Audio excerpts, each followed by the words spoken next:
The Ugly Duckling. Once upon a time on a country farm, a mother duck was sitting on a batch of 7 new eggs waiting for them to hatch.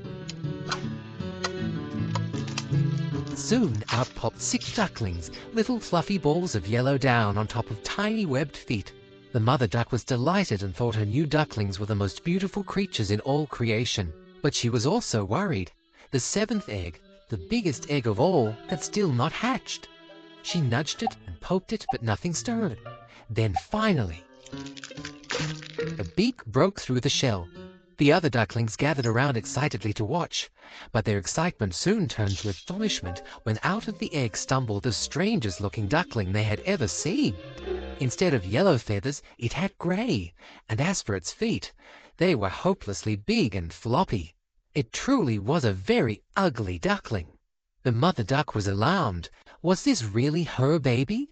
She decided that it must be, and so, even though it was ugly, she tried to love it just as much as her other ducklings. The next day, the mother duck led her family down to the pond.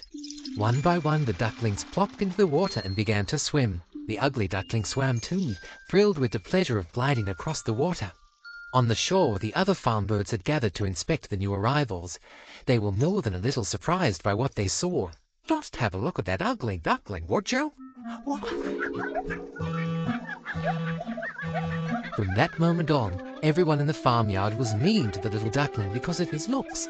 They laughed at his big webbed feet and jeered at his clumsy grey body. His brothers and sisters bit him. The chickens pecked him. The other birds simply ignored him. The mother duck wanted to comfort him, but she was so busy looking after all the other ducklings that she had no time. So the poor ugly duckling huddled in a dark corner alone. "Nobody likes me. Why do I look so different?" He looked out at the meadows that stretched far away, further than he could see. Perhaps somewhere out there was someone who'd be his friend. Early next morning, the ugly duckling set off from the farmyard on his big webbed feet. Across the meadows he went, out into the big wide world. Eventually he reached a marsh where the wild ducks lived. "What sort of funny looking creature are you?" "I'm a farm duck." The wild duck simply laughed at him and flew away. The ugly duckling sighed, but he wasn't about to give up yet. He knew that somewhere out there was a place where he could belong. There must be. Soon his travels brought him to a tumble-down cottage. The old woman who lived there couldn't see very well. She thought he was a goose. She grabbed the duckling and shoved him in a cage. "You lay plenty of goose eggs for me to eat." Of course, the ugly duckling didn't lay a single goose egg because he wasn't a goose. This made the old woman extremely cross, so she decided to cook him in a pot for her dinner. The ugly duckling was very scared, but he was also smart. So when the old woman opened the cage, he shot between her legs and escaped into the night. The next day, he found himself on the shore of a vast lake. He hid in the reeds, lonely and afraid. He wondered if anyone would ever like him. In the sky above, a flock of the most beautiful birds he'd ever seen passed overhead. They were white swans with long, slender necks and great, graceful wings. As he watched them fly off into the distance, he wished with all his heart that he looked like them. Winter came and the lake froze over. The poor duckling huddled deep in the reeds, shivering. Luckily, a kind farmer found him and took him to shelter in his barn. It was warm and safe there, and at least the cows and horses didn't laugh at him.